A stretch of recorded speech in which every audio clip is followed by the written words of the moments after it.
When I think back on it now, I can't believe how blind we all were.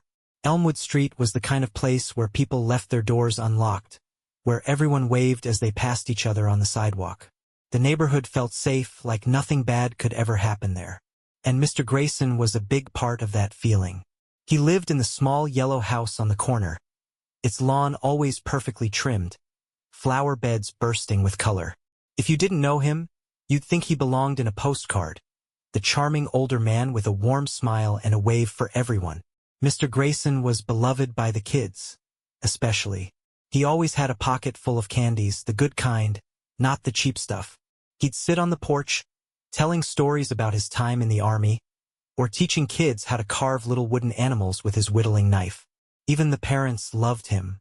They'd smile as their kids ran off to visit him, thinking it was safe because, well, it was Mr. Grayson.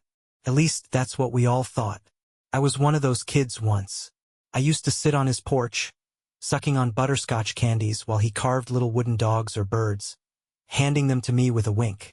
"You've got to take care of this little guy," he'd say, holding out a tiny wooden puppy. But by the time I was 13, I'd outgrown spending afternoons with Mr. Grayson. I still saw him around, of course, at the grocery store mowing his lawn or handing out candy on Halloween. But I didn't pay much attention to him anymore. Then things started to change. It was subtle at first. Mr. Grayson stopped sitting on his porch as often. When he did, he seemed quieter, his smile not quite reaching his eyes. The kids still loved him, though. They still ran to his house after school, their laughter ringing through the street. But one day, we noticed something strange. Tommy Campbell didn't come home after visiting Mr. Grayson's house. At first, no one panicked. Tommy was 7, and kids wandered off sometimes. Maybe he'd gone to play in the woods behind Elmwood Street, or maybe he'd fallen asleep under a tree somewhere. But when the sun went down and Tommy still wasn't home, his parents called the police. The whole neighborhood came out to help search for him. We scoured the woods, knocked on doors, called his name until our voices were hoarse. When we asked Mr. Grayson if he'd seen Tommy, he shook his head, his expression somber. "He was here earlier," he said, his voice heavy. "But he left before dinner." No one thought to question him further. Why would we? This was Mr. Grayson. The search went on for days, but Tommy was never found. A week later, another child disappeared. This time it was Katie Monroe, a bubbly 8-year-old who lived 2 houses down from me. She'd been riding her bike around the cul-de-sac when she vanished. Her bike was found tipped over on the sidewalk, one wheel still spinning. But there was no sign of Katie. The police came again, canvassing the neighborhood, interviewing every resident. I remember watching from my bedroom window as they spoke to Mr. Grayson. He looked calm, nodding thoughtfully as he answered their questions. When they left, he went back inside, shutting the door softly behind him. But something about the way he looked that day stuck with me. His face was calm. Yes, but his eyes, they looked sharper, colder, like he was watching everything too closely. "Do you think they'll find Katie?" I asked my mom that night. She sighed, running a hand through her hair. "I hope so, sweetheart." Then she added, almost as an afterthought, "Don't wander too far from home. Okay?" I nodded, but her words left a sour feeling in my stomach. By the end of the month, 3 more kids had disappeared. Each time it was the same pattern. They'd vanish in broad daylight, their bikes or backpacks left behind like they just stopped for a moment. And each time, the last place they'd been seen was somewhere near Mr. Grayson's house. But no one connected the dots. Not yet. By the time summer ended, Elmwood Street had changed. Parents stopped letting their kids play outside. People locked their doors, drew their blinds, and whispered nervously about the disappearances. The once friendly neighborhood felt cold now, the air heavy with suspicion and fear. But Mr. Grayson? He didn't change. He still mowed his lawn, still waved at neighbors, still offered candy to anyone brave enough to come near. To everyone else, he was the same kind old man he'd always been. But I couldn't shake the feeling that something was wrong. And then one night, I saw something I couldn't explain. A faint light glowing in the basement of Mr. Grayson's house. And the shadow of something or someone moving behind the curtains. That night I couldn't sleep. The image of the glowing basement window in Mr. Grayson's house replayed in my mind over and over. The shadow moving behind the curtains. It wasn't just strange. It was wrong. The next morning, I decided to take a closer look. It wasn't bravery exactly. It was curiosity mixed with a gnawing sense of dread that wouldn't let me rest. I waited until the street was quiet, most of the neighbors either at work or inside their homes, and then I made my way to the yellow house on the corner. The front yard was as pristine as ever, the grass neatly mowed, the flower beds bursting with color. But the house itself felt off. The curtains in the front window were drawn tight, and the porch, usually inviting with its rocking chair and flower pots, seemed unnaturally still. I walked past the house slowly, my heart pounding in my chest. When I reached the side yard, I stopped, glancing around to make sure no one was watching. Then I stepped onto the grass and crept toward the basement window. The glass was smudged with dirt, but I could still see inside. At first, I didn't notice anything unusual, just shelves lined with jars and boxes, a workbench cluttered with tools. But then my eyes fell on something in the corner. Pile of shoes. Small shoes. Some were muddy, others scuffed, but they were unmistakably children's shoes. My stomach turned, and I stumbled back from the window, my hands shaking. "What are you doing?" The voice made me jump. I turned to see Mr. Grayson standing a few feet away, his hands in his pockets and a pleasant smile on his face. I thought I saw a bird fly into the window," I stammered, my voice barely steady. His smile didn't falter, but his eyes narrowed slightly. "Birds don't usually come this close to the house," he said. I forced a laugh, stepping back toward the sidewalk. "Must have been my imagination," I said quickly. Mr. Grayson watched me for a moment longer before nodding. "Be careful, Jason," he said, his tone light but his words heavy with something unspoken. "Curiosity can get you into trouble." I nodded, muttered a quick goodbye, and hurried home, my heart racing the entire way. That night, I told my mom what I'd seen. "Children's shoes? In his basement?" she asked, her brow furrowing. "Yes," I said, "and he was acting weird when he caught me looking." She shook her head, sighing. "I know you're scared with everything that's happened, but Mr. Grayson has lived here for years. He's not some kind of monster." Her words didn't comfort me. If anything, they made me feel worse. The next few days passed uneventfully, but I couldn't shake the feeling that Mr. Grayson was watching me. Every time I glanced toward his house, I saw him in the window, his figure barely visible through the curtains. And then another child disappeared. This time it was Elliot Barnes, a quiet 10-year-old who lived 3 houses down from me. He'd been playing basketball in his driveway when he vanished. His ball was found rolling slowly into the gutter, but there was no sign of Elliot. The neighborhood was in an uproar.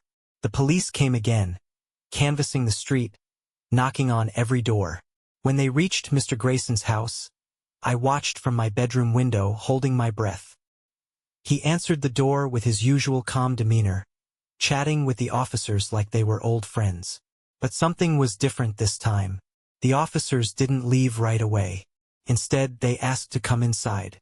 Mr. Grayson hesitated, just for a moment, and then stepped aside to let them in. I waited, my heart pounding, watching the house for any sign of movement. After what felt like an eternity, the officers emerged, their faces unreadable. They spoke to Mr. Grayson briefly on the porch, then left, their patrol car disappearing down the street. Mr. Grayson stood on the porch for a long time, watching the street with an expression I couldn't quite read. Then he turned and went back inside, shutting the door firmly behind him. That night, I couldn't stop thinking about what might be in his house, what the police might have found or chosen to ignore. I waited until the street was dark and quiet before grabbing a flashlight and sneaking out of the house.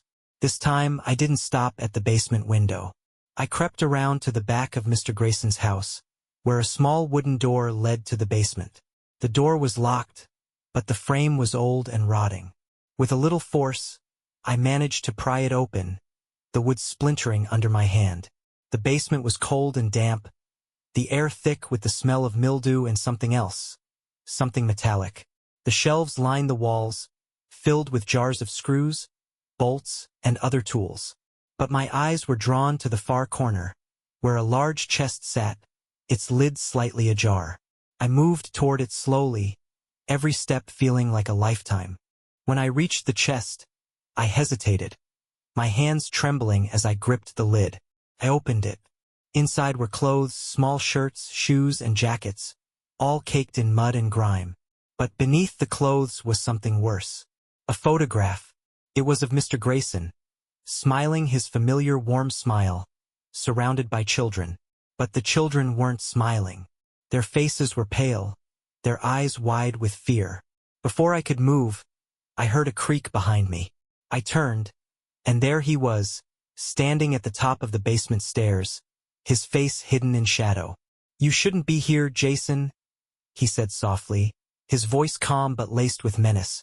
"You shouldn't be here, Jason," Mr. Grayson repeated, his voice calm, measured, and utterly terrifying. He stood at the top of the stairs, the faint glow of a nearby street lamp casting his shadow down the steps. I froze, clutching the flashlight in one hand and the photograph in the other. My voice cracked, and I swallowed hard. "I didn't mean to." "Didn't mean to what?" he interrupted, descending the stairs slowly. His footsteps were deliberate, each one echoing in the cold, damp space. "You didn't mean to break into my home? To go through my things?" I backed away, my heart pounding so hard I thought it might burst. I thought I heard something," I stammered. He tilted his head slightly, his expression unreadable. "You're a curious boy, Jason," he said, stopping just a few steps above me. The way he said it made my skin crawl. "You need to leave now," he continued, his voice soft but firm. "This isn't a place for you." I nodded quickly, my mind racing. "Okay," I said, taking a step toward the stairs. "I'll go." But as I moved past him, he grabbed my arm. His grip was strong, too strong for someone his age, and I felt a jolt of panic shoot through me. "You won't tell anyone about this, will you?" he asked, his tone polite but with an edge that sent chills down my spine. I shook my head vigorously. "No, I won't. I promise."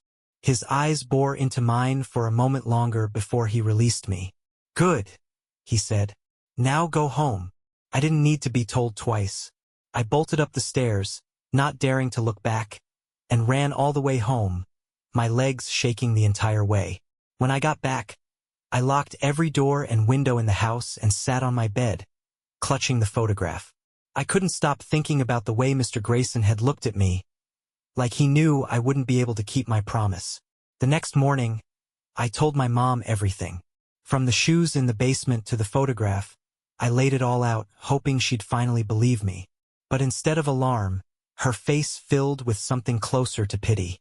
"Jason," she said gently, "you've been so scared lately, and with everything that's happened, it's understandable. But Mr. Grayson isn't a bad man." Her words felt like a slap in the face. "But I saw it," I insisted, holding up the photograph. She glanced at it briefly before shaking her head. "That could be anything," she said. "Please, Jason, don't make accusations you can't back up." Frustrated and angry, I stormed out of the house, clutching the photograph tightly. I knew I couldn't go to the police, not without proof. So I decided to find proof. That night, I returned to Mr. Grayson's house. This time, I wasn't just looking for answers. I was looking for the truth. I waited until the street was quiet, then crept into his backyard, my heart pounding in my chest. The basement door was still splintered from my last visit, and it swung open easily.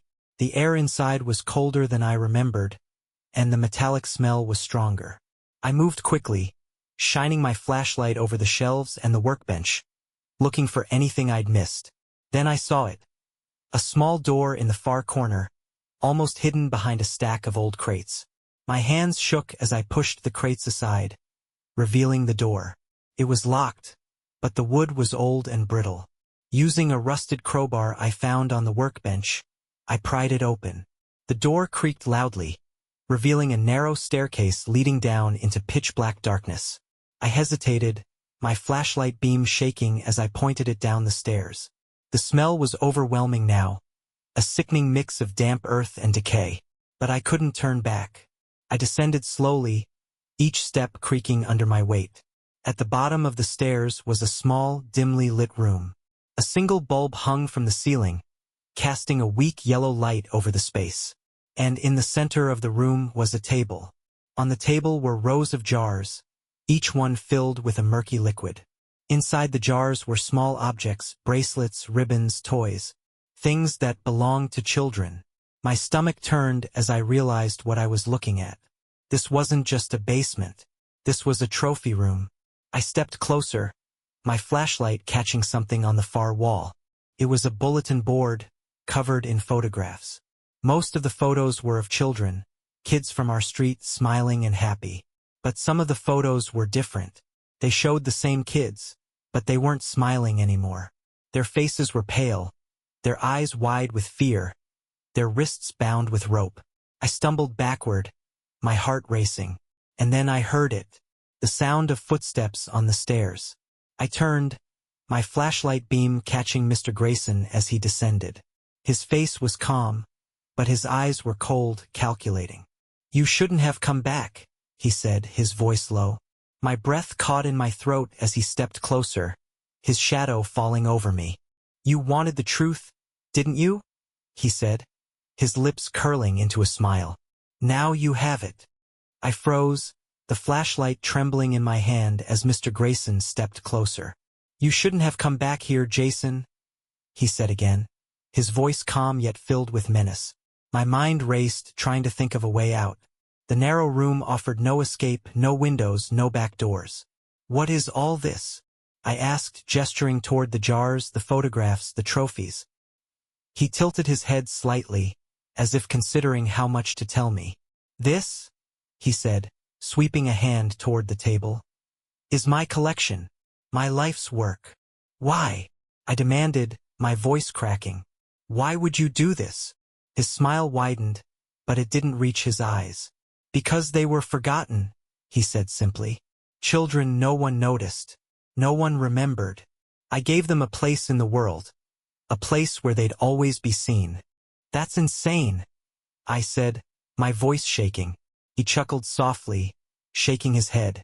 "Is it? Look around you, Jason. Do you see anyone else fighting for them? Their parents? The police?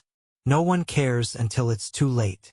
I took a step back, my heart pounding so hard I thought it might burst. "You're sick?" I said, gripping the flashlight tighter. He shrugged, unfazed by my words. "Perhaps, but I've done more for them than anyone else ever did." The light bulb overhead buzzed faintly, casting flickering shadows across his face.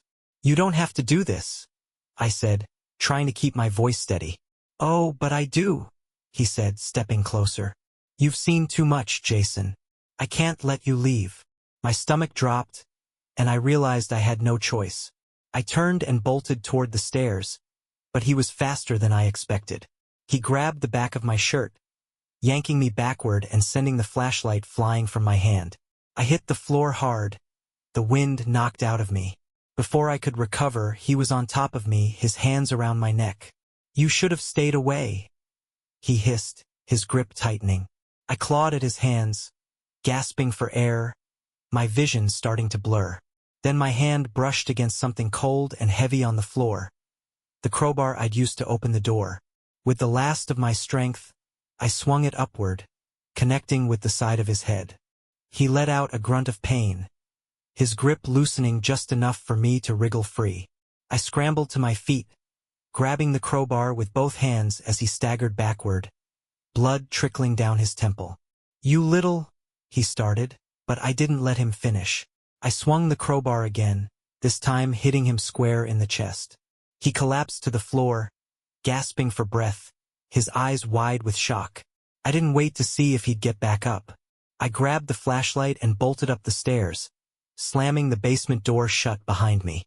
The house was silent, the faint hum of the refrigerator the only sound. I stumbled out the front door and into the street, my lungs burning as I ran to the nearest house.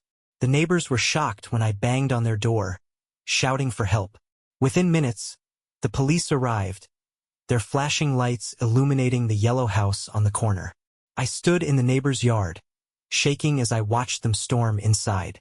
They found Mr. Grayson in the basement, unconscious but alive. When they searched the house, they found everything I'd seen, and more. The jars, the photographs, the clothes, evidence of years of disappearances. By the time the sun rose, Elmwood Street was swarming with reporters, police officers, and curious onlookers. Mr. Grayson was taken away in handcuffs, his face blank as they loaded him into the back of a patrol car. I thought that would be the end of it, but I was wrong. For weeks I couldn't sleep. Every time I closed my eyes, I saw his face, heard his voice, felt his hands around my neck. The neighborhood changed after that. People stopped leaving their doors unlocked. Parents kept their kids close, their eyes constantly scanning for danger. And the yellow house on the corner? It was abandoned, left to rot, its windows boarded up and its lawn overgrown. But sometimes, late at night, I swear I see a light in the basement window. And every so often, someone new moves onto Elmwood Street. Months later, I received a letter in the mail. There was no return address, just my name scrawled on the front in shaky handwriting. Inside was a single photograph.